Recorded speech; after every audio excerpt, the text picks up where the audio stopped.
questions. We posted a Reddit to ask you guys if you guys have any questions to us in regards to friendship.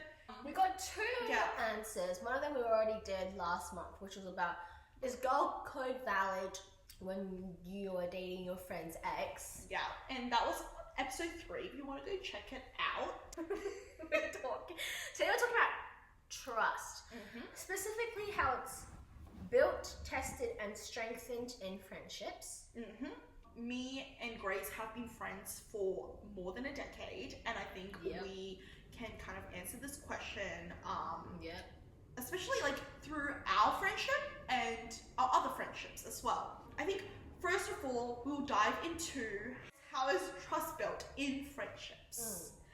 The thing with trust is you can't, like, there's no step-by-step guide on how to build it. Yes. You can't force trust being built. Yes. It flows naturally, we think. Yeah. The thinking on this is, I think you'll be friends if you're compatible. What Grace said, it can't be forced. You can't just naturally, like, you just can't naturally have the thought, like, you have to be friends with this person no matter what, like, you know, they like or whatever. Like, I don't care, I'll just be friends with this person. That's just not how friendship works. Especially adult friendship, I think. Like, when you're young, whatever, you can be friends with pretty much everyone. When you're young. I think when you're older, there's a certain like barriers and limits on how you go about friendships. Yeah, and people are just busy nowadays anyway. So if it doesn't flow naturally, or if you don't feel as compatible, they will just slowly fizzle out.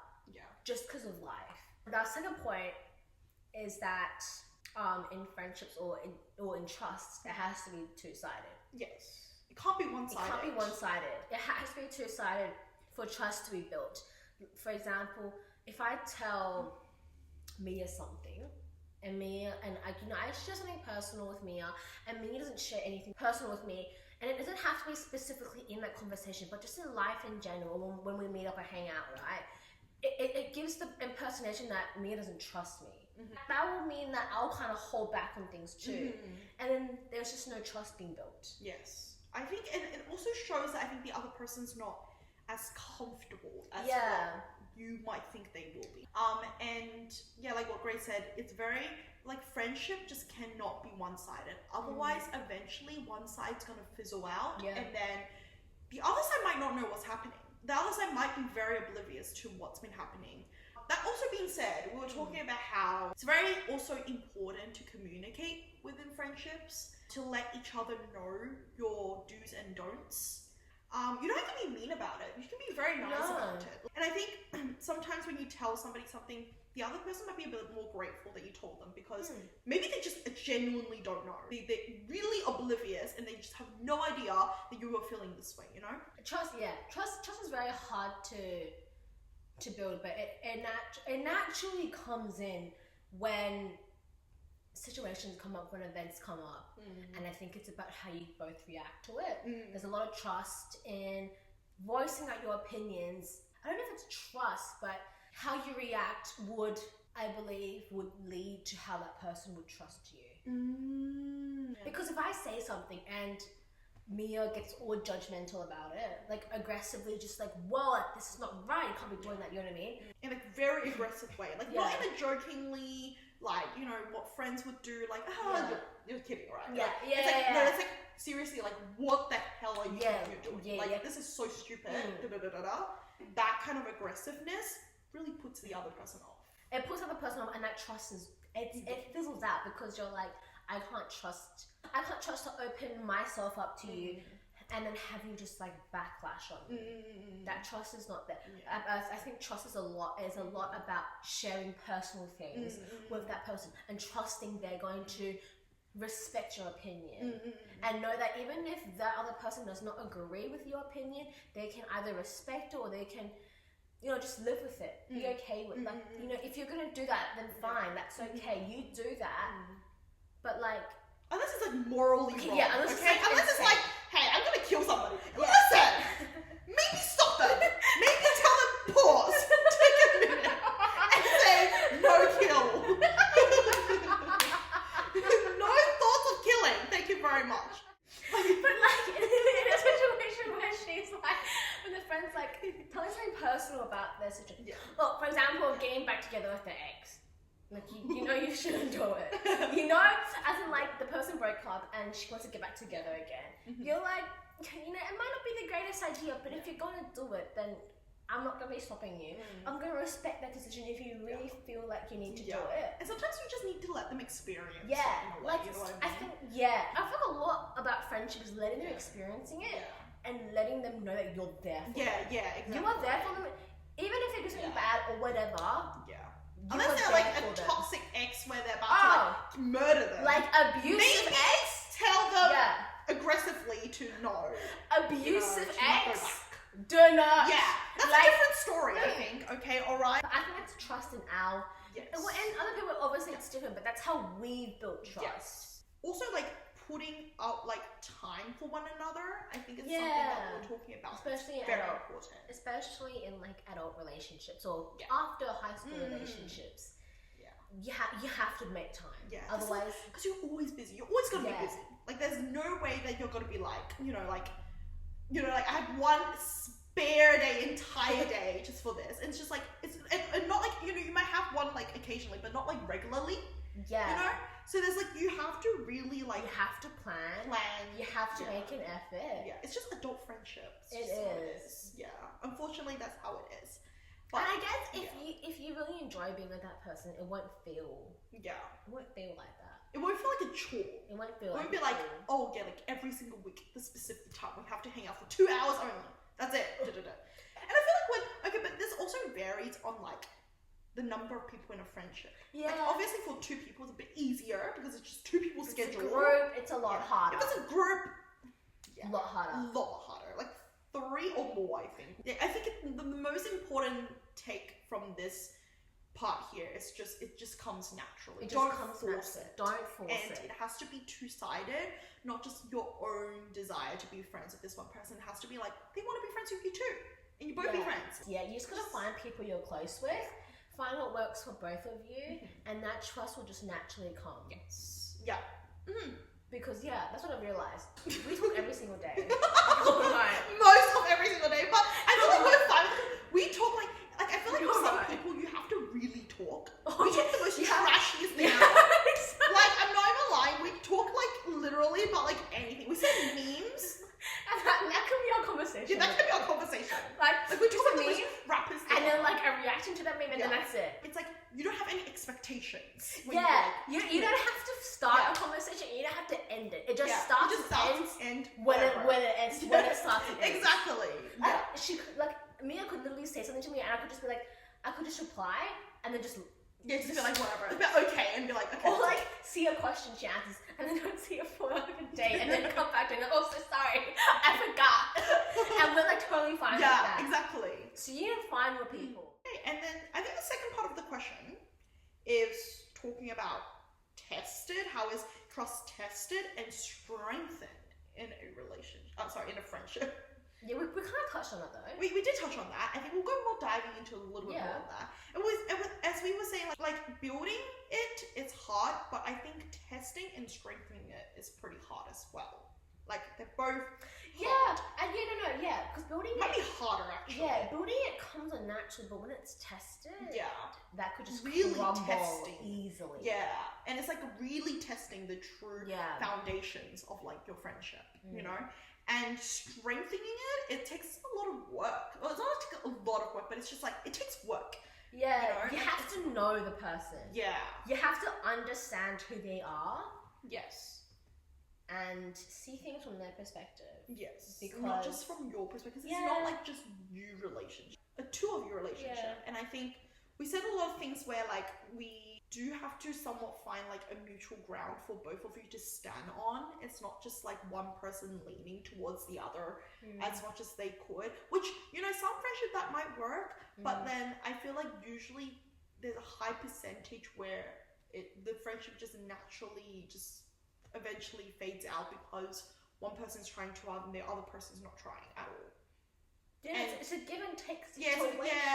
It's like you gotta give and take. You can't just give all the time. And you can't just give. Yeah, you can't just give. You can't it has to be like both ways. talk about strength, like solely strength. We are dabbling in different topics, but these all strength. I mean, trust is a very overarching. Yeah, it's a very broad subject. Yeah. And like everybody trusts differently, and everybody gives trust differently. And this is just coming from us, our perspective. Okay. This is just advice that's coming from us. Maybe trust is about, in our friendship, it's about knowing that we're there for each other, trusting that we're there for each other. Yes. And actually being there for each other. one another. When that person allows it. Yes. And giving them space when they need it. Oh, yes. Yeah, I think space is also very important, because I think, like, obviously as friends, especially if you're close friends, there's less space to be like, you know, there's less of a gap. But I feel like there's, as we said, there's still a little bit of a boundary that like you have to set up. It doesn't have to be specific. It doesn't have to be explicitly like, hey, there is a clear boundary between us two. Do not cross. Like, there's not like a specific, like there's not like, you know, like a clear boundary. But I think there's some boundaries where you read the person. You read the person. You read the room. Read the room, guys. And boom. Then you get that boundary. Yeah. It's when you're on the line of that boundary and you see that person like backing away. You read the room. You read the person. And you're like, okay. Yeah. I might be crossing boundary here. Yeah. I'm gonna step back. Yeah. You don't necessarily have to tell the person. Yeah. You just step back. Yeah.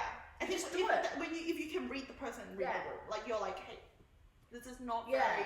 You know, like you can tell the person's a bit, she's a bit, you know, a bit like uncomfortable. Then you back away. Yeah. You read the person, you back away.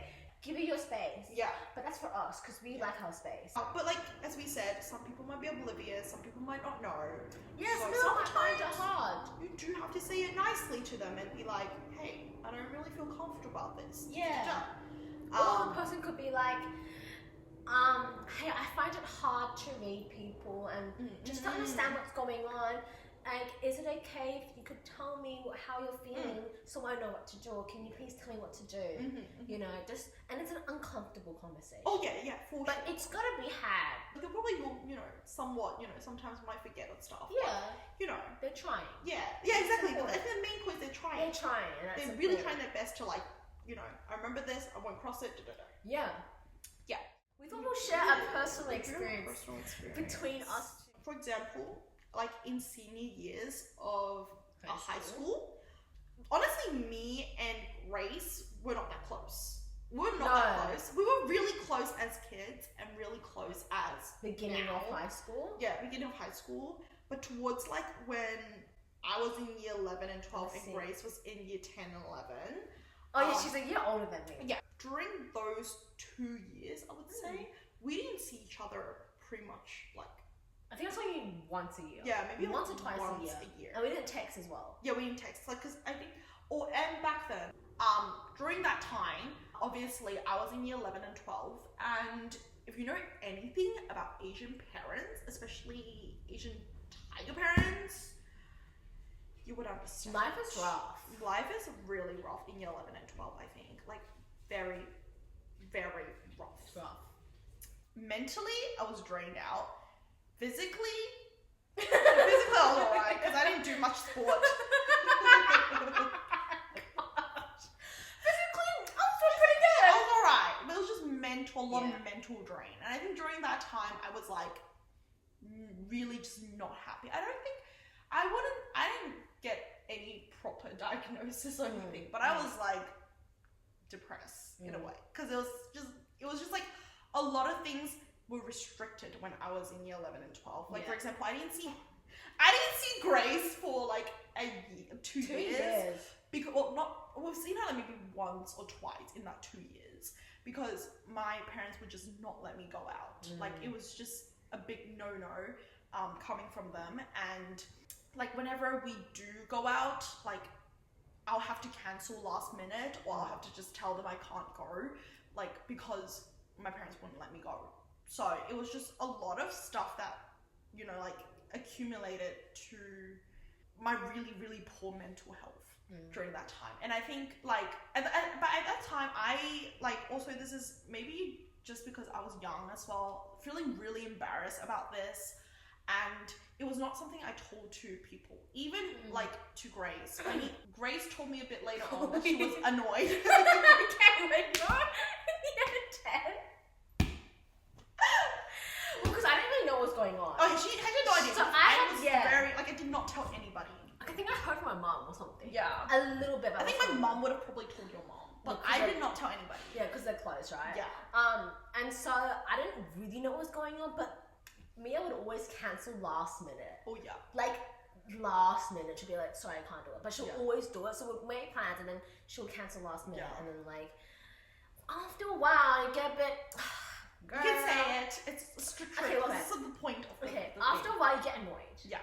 Like I'm like, girl, like, why do you keep canceling? And when we're planning these things, like I think it's the expectation that I was really looking forward to seeing you and hanging out. And especially since we haven't seen each other in like months. Yeah.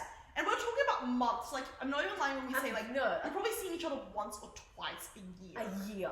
Yeah. Like and we used to spend Christmases together, and like we'd be on holiday trips with like family holiday trips together. Like we used to spend a lot of time together, and then like I guess that kind of just stopped. Yeah, because mainly because you stopped going to youth group. Yeah, I stopped going to youth group. I stopped going to church in general, and then like it was just like a lot of like I was like at home pretty much most of the time. Yeah, 11 and 12. And yeah, it was just like a lot of stuff happened with like, you know, like academic issues, obviously, with studying, with like, you know, if you're in Australia, you know something called HSC and the ATAR, and it's just like a lot of stuff like academic-wise that accumulated. That was just like, it was just like my parents would not allow me to go out. Like they literally would like take my phone and like not let me talk to anybody, and it was just like really hard during that time, I think. But yeah, I was annoyed. I was like, because I think it's the disappointment of being really excited to hang out with somebody and then them cancelling. Yeah. And so I was a bit annoyed, but then I think after a few months, you kind of, well, in my situation, I tried to understand where Mia was coming from. Like I tried to understand because my mom, I knew your parents didn't let you go out, but I didn't know it was like that bad. Yeah. So because I didn't realize that you kept cancelling because your parents kept saying no. Because I'll be like, oh, like sorry guys, I'm feeling sick. Like I'll use like any other excuse, but like I won't tell them like my parents said no. Yeah. Because I think back then in high school, such an embarrassing to say like my parents said no and everybody else's parents said yes. Like it was like, what is this? Like, and I was also like low-key like, oh, I feel like if I keep saying like, oh, my parents can't let me go, and like eventually everyone will stop inviting me things, and I'll be like, I still want to get invited and I still want to be notified. So I was like, okay, like I want to like just tell them I'm sick, or like, oh, sorry, something came up last minute and my mom has to do this thing, blah blah, and I can't go. So it was just like a lot of like excuses that I make, but then ultimately it was just be like my parents saying no. But but at that time I think the main general question is that I didn't share about my struggles, and I think when one person doesn't share, it's just very hard for the friendship to continue in a way. I think we really drifted apart during those 2 years. Like we barely talked. Obviously we can't talk because we don't see each other physically or virtually. I think we cut off all contact. Yeah. But that's external issues, I think, though. But coming from like, you know, if it's just the friendship by itself, I think like what we said, like quality time is very important for one another. And then I kind of just learned to understand where she was coming from. Building trust comes a lot with opening up. I empathize with their situation, understand their situation. Yeah. Because I think that's how we became friends again. Well, obviously she finished high school, whatever. But I think if I didn't understand, like I didn't try to understand your situation, then I would have, like, I don't think we would have been as close. Yeah, exactly. I agree. Because we wouldn't have like talked again. We wouldn't have talked again. Yeah. So I guess it's a lot about understanding. Yeah, but also remembering that drifting apart and like you know, like eventually, like maybe a friendship doesn't work out, it's not the worst thing in the world. I just want to like mention that because I think a lot of people think like, you know, like losing a friendship is the end of the world. Sometimes it might be, you know. But like at the same time, just want to make sure to everyone out there who has recently like, you know, maybe lost a friend or like drifted apart, but you really, really enjoy the time with them. Sometimes it might be for the good at the same time, you know. Maybe it's just new friends coming in your way, or maybe like time tells and maybe you guys are just not as close. You guys don't have the same kind of hobbies and like the same kind of interests anymore, and that's fairly natural, to be honest. And just I want to clarify to everyone out there, it's okay to lose a friend sometimes. Okay, like because then you'll get new friends. You'll get new friends. I think it's just opportunity for you to obtain some new friends, and maybe they're better friends. It's just friends comes and goes. You know, there's friends like that, and it's just, you know, there's friends that stays. And there's friends that comes and goes. And I think it's just very natural. And I think after a few of those I've personally experienced, I think it's like, it sometimes is for the good, you know what I mean? It's just, definitely for the good. So, you know what I also thought about? What? Like when you were a senior and you couldn't talk. Okay. I think another part was that it was one-sided. Oh yes. Yeah. It's not just because she couldn't go out to outings because it was a one-sided friendship. We were always reaching out and planning, and she wasn't. But like, now you know that she couldn't. Yeah. She wanted it, but she couldn't. But we didn't know that at the time. Yeah, like there was and a it's lot one, of and that was cut-off and that was communication. one-sided, which is why it's important to have a two-sided friendship. Yeah. Give and take, people. And the take-home message of this video. Give and take. Give and take. Not one-sided. Not two-sided only. Communication is the key. Communication is key. Trust. Trust in your friend. Oh God. Trust in the goodness of your friend. No, and like, if you find that she's a swat friend, then you can be swat to her back. Yeah. Oh gosh. All right. Well, Well, maybe actually, you you could can be shot to her probably be shot to her back. Or just cut her off. Yeah. Or just be like whatever. Like, you know. But that's it for today. Goodbye, everybody. Okay. See you next week. See you next week. Bye.